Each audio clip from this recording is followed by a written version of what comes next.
nos vamos a Paysandú para conversar con el ingeniero agrónomo Marcelo Nugué, referente del movimiento Un Solo Uruguay. Buenos días, ingeniero, ¿cómo anda? Muy buenos días, ¿cómo andan ustedes? Bien, bien. Le decía, acá lloviendo, ¿está en Paysandú usted? Sí.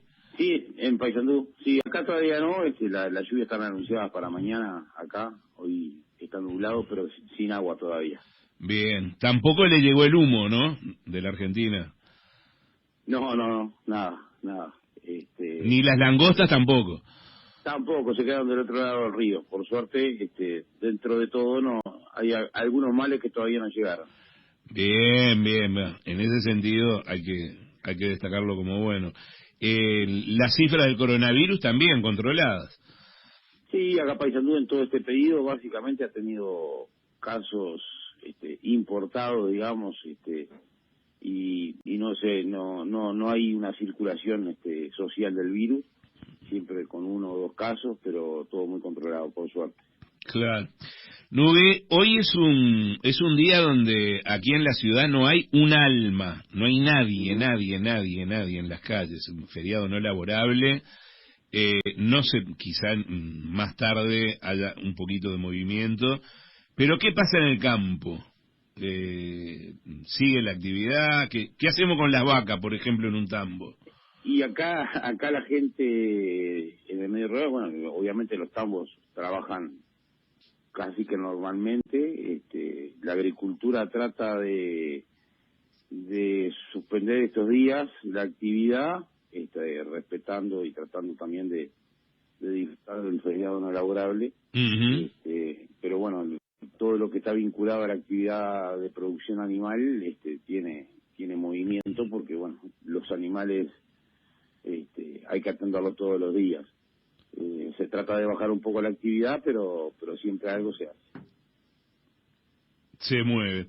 Bueno, leíamos un comunicado, Nugué, del movimiento Un Solo Uruguay, que había quedado un poco molesto con un dirigente de FENAP, es un dirigente sindical de este sindicato de la educación, que se había referido en términos despectivos, creo que en una entrevista fue, al trabajador rural. ¿Fue así, Nugué? Sí, en el día de ayer el presidente de FENAPE, en una entrevista en Radio El Espectador, bueno, hablando de las dificultades y las diferencias que estaban teniendo con la directora general de secundaria, entre otras cosas se pasaron 15 minutos hablando de que la directora estaba tratando de generar esa brecha, esa grieta que no podía hacer, y que, bueno, quejándose de la grieta, y que la dirección de secundaria estaba tratando de separar a los trabajadores de secundaria como si fueran los malos, bueno, en ese como un lloriqueo permanente, y en el medio de eso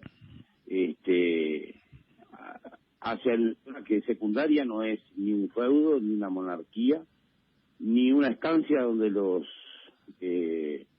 donde a veces tratan a los trabajadores a rebencazo, haciendo alusión obviamente al caso reconocido en el Salto, donde entre dos trabajadores hubo un problema, y el PIT-CNT en aquel momento intentó cargar las tintas sobre el dueño del campo, y quedó demostrado que era un problema personal, y el PIT-CNT al pobre trabajador lo dejó después de que lo utilizó para propaganda, lo dejó solo como un perro. ¿Y no hubo otros casos después, Nube? ¿No hubo otros casos también de rebencazo? No. A ver, han habido, en general, entre productor y empleado no han habido casos de agresividad o de violencia. Inclusive en algún momento un productor fue asesinado por un trabajador, pero no se habla como que fuera el común, ¿no? Esta intención de este hombre de hacer como que fuera el común denominador me parece una falta de respeto para los propios trabajadores, porque habla de un sector que no se sabe defender y no sabe pelear por sus derechos. Entonces me parece parece que no corresponde, y menos cuando además es una persona que no conoce nada de lo que está hablando, usa latiguillos que eso sí que tratan de generar grieta, y siempre trata como que el interior es poco menos que subdesarrollado. Este señor debería primero salir para conocer de lo que está hablando, respetar a los trabajadores rurales, respetar a los productores rurales, y no tratar como siempre de dividir. Esto ya nos ha pasado hace un mes. El Zunca sacó un comunicado por un despido de una periodista en Salto vinculando al movimiento Un Solo Uruguay en ese despido. Ahora esto con los productores rurales y los trabajadores rurales. Ese discurso barato, sin fundamentos, sin argumentos y alejado de la realidad, solo para dividir y siempre pegándole al interior. Un hombre que es presidente de un gremio de profesores, aun cuando él no es profesor, y que además en la misma nota, como yo le decía, ¿cómo que no, profesor? Se queja de la grieta, y él es el gran generador de la grieta. Entonces, ¿cómo que no, profesor? Segundo, que hable con criterio. Le pregunto, Nugué, ¿usted dice que José Olivera no es profesor? Él mismo dijo que no es profesor. Ajá. Recibido. Es más, en alguna nota dijo que no le gustaba dar clases. Ajá. Por lo tanto... Estamos hablando del presidente de FENAPES, de la Federación Nacional de Profesores de Enseñanza Secundaria. Sí, él mismo reconoció que no es profesor recibido y que inclusive no le gusta dar clases. Eso es reconocido por él en algunas notas y en algunos lugares. Yo estoy hablando... Yo no sabía. Pero lo que no corresponde es, si tiene un problema con la directora de secundaria, que no se meta con el resto, que solucione él sus problemas como presidente de un gremio con quien corresponde. ¿Qué necesidad tiene de meter adentro de la bolsa al resto para generar división, para seguir con un relato falso, que ya ha quedado más que demostrado que es falso todo lo que han dicho, solo con el argumento de llevar agua para su molino? Acá el problema es que lo que nosotros no podemos permitir es que la gente hable sin conocimiento de causa, libremente, y que les salga gratis. Acá cuando se habla de las cosas hay que hablarlas con fundamento, con criterio, y cuando alguien hace este tipo de cuestionamientos o de apreciaciones, le tenemos que salir al cruce, porque no podemos permitir que el relato divisionista que tienen se instale en la sociedad. Sí. ¿Y no cree que en el fondo hay una grieta, hay una distancia entre el campo y la ciudad? Yo creo que sí, que existe una grieta entre Montevideo y el interior, alimentado por estos personajes que en realidad viven de eso, viven de dividir, viven de hablar de los buenos y los malos, viven hablando de quiénes son las víctimas y quiénes son los victimarios, pero sobre todo con una base falsa, sin conocer. Acá no es un problema de ciudad y campo, acá es un problema de que quieren hablar como que el interior siempre es un atraso. A ver, lo tenemos con este tipo de situaciones. Lo tuvimos el año pasado y los anteriores con autoridades del gobierno, hablando, yo me acuerdo ahora, por ejemplo, de Valcorba, hablando de que la gente en el interior estaba en contra de la institución financiera por desconocimiento, porque no sabíamos lo que eso implicaba. O sea, es siempre una división Montevideo interior alentada por estos mismos personajes, ¿no? Claro. Bueno, ¿y qué receptividad, cambiando de frente, qué receptividad han tenido los planteos del movimiento Un Solo Uruguay en el actual gobierno? Y bueno, te diría que poco y nada. Hemos intentado reunirnos con autoridades del Ejecutivo y hasta ahora no nos han recibido. Desde el 1 de marzo hasta ahora no hemos tenido ningún tipo de contacto. Mire. Hemos enviado un montón de documentos con propuestas y nadie nos ha contestado nada. Por lo tanto, te diría que de los planteos originales, de los planteos del movimiento, de los planteos que hemos hecho y que además muchos de ellos fueron tema de campaña, hasta ahora hemos visto poco. Claro. Cosa que nos llama la atención y cosa que nos preocupa porque en realidad la falta de reactivación económica en muchos sectores requieren medidas diferentes a las que se están tomando, y lo hemos intentado plantear, pero bueno, poca receptividad o nula, ¿no? Uh-huh. En el tema combustibles, que ha sido muy sensible para ustedes. Y bueno, Uruguay sigue siendo totalmente caro en combustibles, en energía, en costo de producción. En la LUC había una posibilidad de que esto se revirtiera, así no lo quisieron parte de los partidos de la coalición.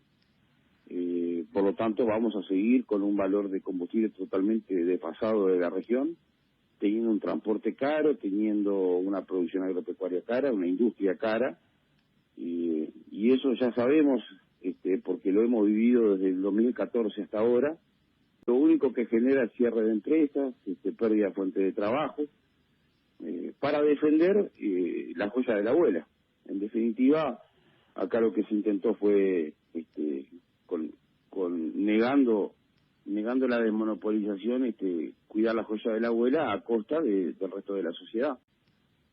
Pero bueno, son de esas peleas que uno va a tener que seguir dando a lo largo de los años. Entendemos que lo que se votó en la ley de urgente consideración no va a permitir tener combustibles a paridad de importación, porque si bien refiere a que esto pase, también tiene una cláusula que dice que los combustibles no tienen por qué respetar esa paramétrica siempre y cuando el Ejecutivo dé la explicación pertinente. Entonces, para nosotros está claro que va a ser muy difícil que logremos tener combustibles a paridad de importación. Sí. Pese a esta intención que se tiene ahora de poder liberarlo, el precio de los combustibles. Sí, pero no se libera los precios de los combustibles. Acá la paramétrica hoy del combustible tiene una parte que es costo de producción, tiene impuestos, algunos subsidios y tiene un componente que es el de distribución. Acá lo que se plantea es que ese componente de distribución no sea fijado por ANCAP, sino que cada uno, las diferentes empresas de estaciones puedan levantar y fijar ellos su variable. Obviamente lo que esto significa es que el combustible va a salir más barato en la Rambla de Montevideo que en Tacuarembó o Ancina, porque los costos de traslado del combustible hasta esos lugares es mucho más alto. Entonces acá se está confundiendo. Eso no es liberar los precios de los combustibles, eso lo que hace es liberar el costo de distribución, y obviamente cuanto más lejos de Montevideo más caro va a ser, a contrapelo de lo que se necesita, que en realidad es tener combustible más barato para la producción y para el transporte. Imagínense que el camionero que levanta ganado en bichadero para llevarlo a un frigorífico, cargar combustible va a ser más caro que si cargara en Montevideo. Por lo tanto, te diría que es hasta va en el otro sentido de lo que debería ser. Sí, lo entiendo. Ayer los estacioneros decían, por ejemplo, que ponían la imagen bien gráfica, de que es dejar al zorro suelto en medio del gallinero. Y es algo así, porque además se vuelve con esa medida en realidad se favorece al que tiene mayor capacidad financiera, al que tiene mayor escala, porque no es lo mismo una estación de servicio que vende poco combustible que una que vende varios camiones. O sea, la capacidad de competir en un mismo pueblo, una estación grande y una estación chica, cambia completamente. Lo mismo en cualquier actividad económica del país. Por lo tanto, yo diría que este criterio que se pretende adoptar no es bueno. Va a ser bueno para aquellos que puedan acceder a este beneficio de ir con su propio camión y distribuir combustible para llevar a su establecimiento, para llevar a su estación de servicio, o a sus empresas de ómnibus. Por lo tanto, te diría que no es una buena medida, que probablemente siga generando mayor pérdida de competitividad, sobre todo para los más chicos, que eso es lo preocupante, ¿no? Acá tenemos un nivel de desaparición de empresas muy grande que están vinculadas a los sectores empresarios más chicos, y esto como que inclusive podría llegar a fomentar más esa diferencia entre según escala de trabajo. Claro. Bueno, muy bien. Le agradezco al ingeniero agrónomo Marcelo Nugué, referente del movimiento Un Solo Uruguay, por haber conversado con nosotros esta mañana, desde allá, desde la heroica Paysandú, a donde todavía no han llegado las lluvias. No, pero por favor, muchísimas gracias a ustedes por llamar y bueno, quedo a las órdenes. Hasta pronto.